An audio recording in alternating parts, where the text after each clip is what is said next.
Reverend Father Robert Cullard is a Catholic priest of the Diocese of Avignon, France. He's also known as Padre Bob.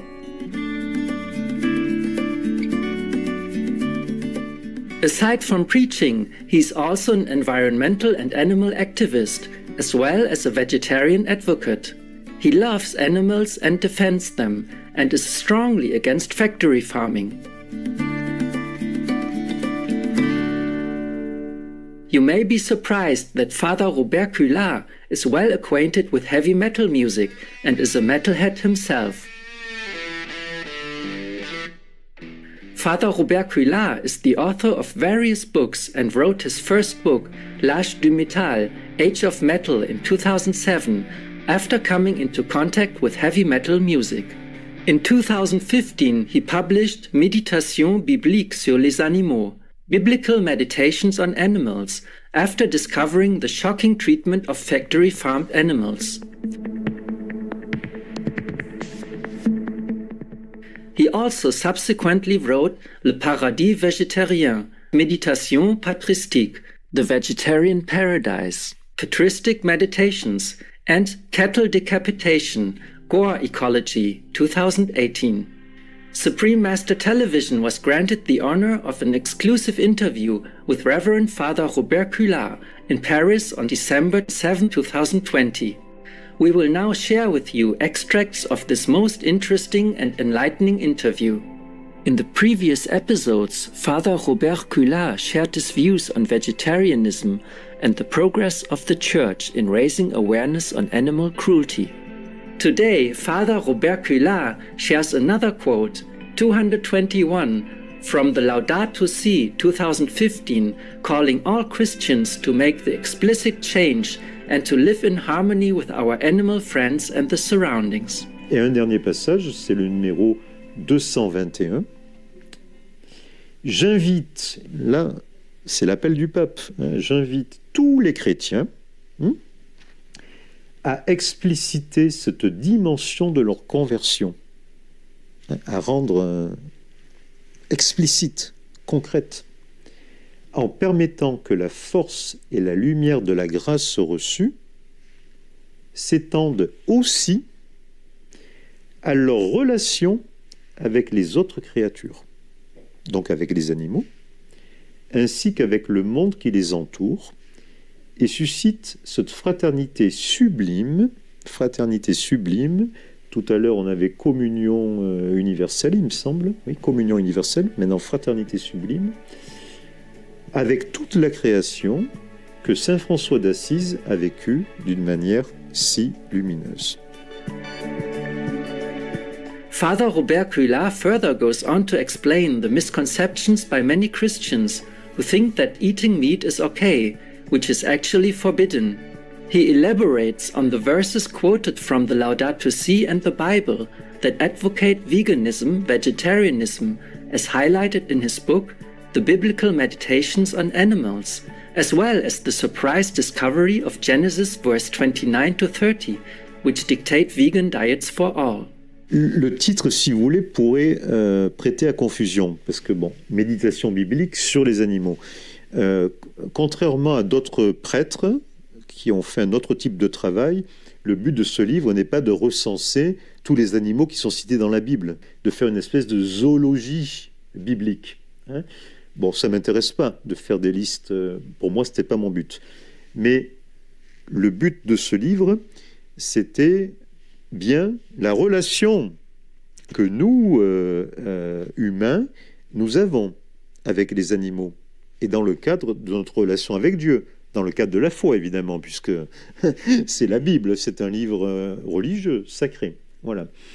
Donc, je suis allé à la recherche des textes qui me semblaient intéressants pour donner une lumière, une sagesse pour nous sur quelle doit être notre relation avec les animaux.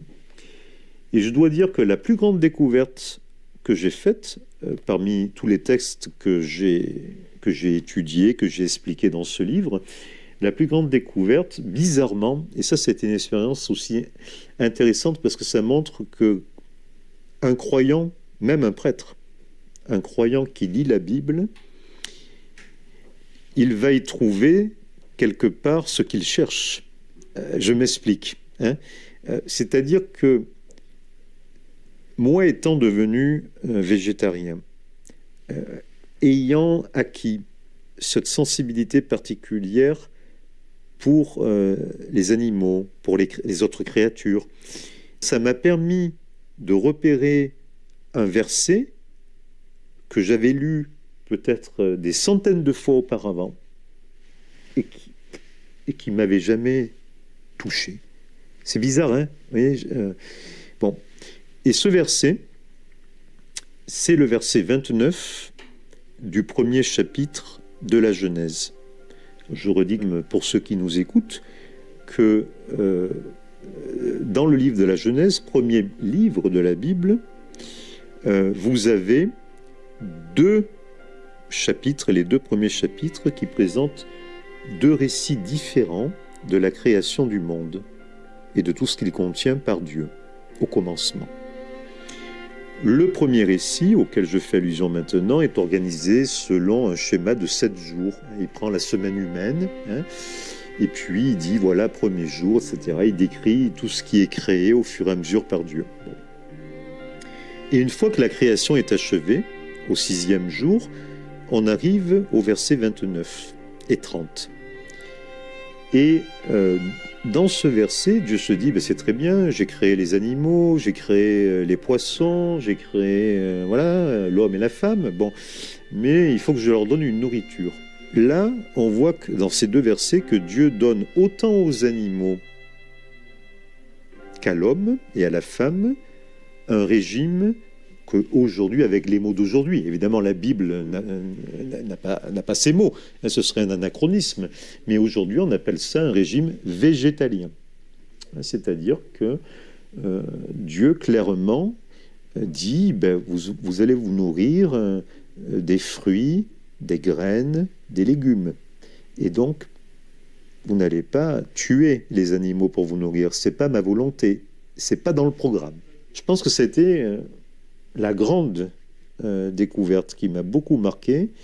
Et après, je me suis dit, pourquoi ce verset, il est tenu un peu caché, on n'en parle pas. Voilà, pourquoi personne n'en parle? Saint Paul, je crois qu'il y a 3 textes qui me semblent très importants pour ce thème. Il y a le texte de la lettre aux Romains. Alors, qu'on appelle souvent les gémissements de la création. Donc, je vais vous donner les références précises, peut-être. Voilà, donc c'est la lettre aux Romains, chapitre 8, versets 19 à 22.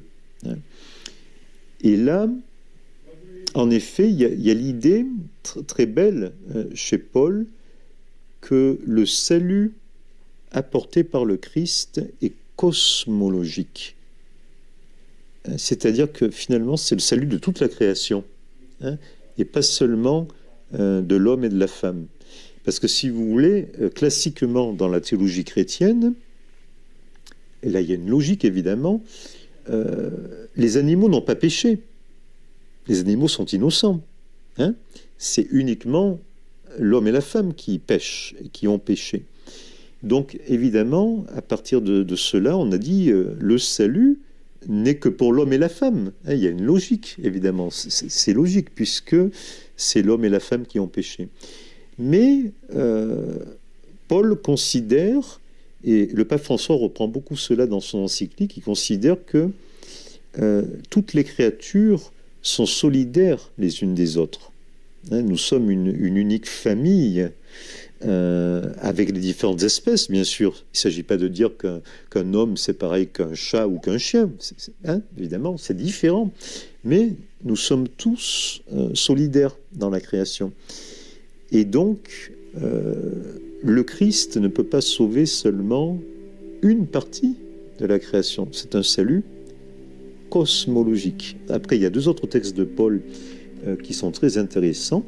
C'est dans la lettre aux Colossiens et dans la lettre aux Éphésiens, chapitre 1, chaque fois c'est le chapitre 1, Donc je vais lire un passage. Là, on est dans la lettre aux Éphésiens, chapitre 1, verset 10. Et voilà ce qui est dit. Dieu projetait de saisir l'univers entier, vous voyez, comme c'est pas seulement l'homme et la femme, l'univers entier, ce qui est au ciel et ce qui est sur la terre, en réunissant tout sous un seul chef, le Christ. Et si on prend la lettre aux Colossiens, c'est encore plus fort ce qui est dit. Parce que dans la lettre aux Colossiens, donc chapitre 1er, je vais d'abord commencer par le verset 16. Au verset 16, Paul nous dit que tout est créé par le Christ et pour le Christ. Et la fin de cet hymne dans la lettre aux Colossiens, Dieu a voulu que dans le Christ, vous voyez, toujours dans le Christ, toute chose, tout, pas seulement l'homme et la femme, et son accomplissement total.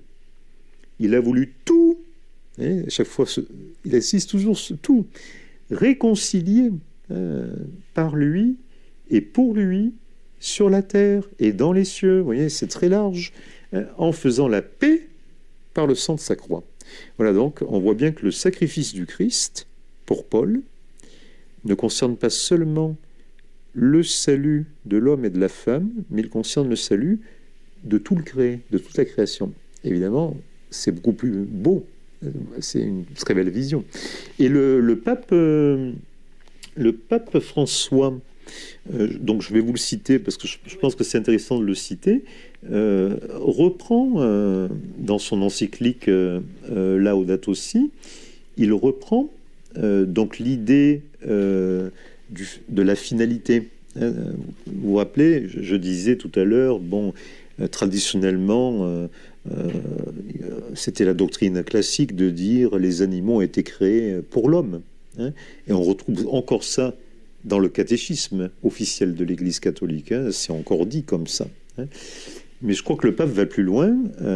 Il fait avancer cette doctrine en conformité avec saint Paul, parce que voilà ce qu'il dit: la fin ultime des autres créatures, ce n'est pas nous, mais elles avancent toutes avec nous et par nous.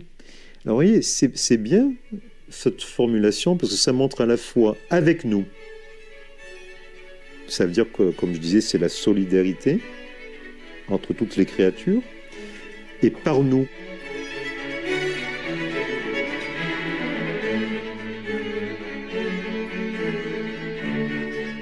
Uplifted viewers, thank you for your company for today's Reverend Father Robert Cullard, vegetarian, Voice of Awakening for the Animals, Part 3 of 4 on Words of Wisdom.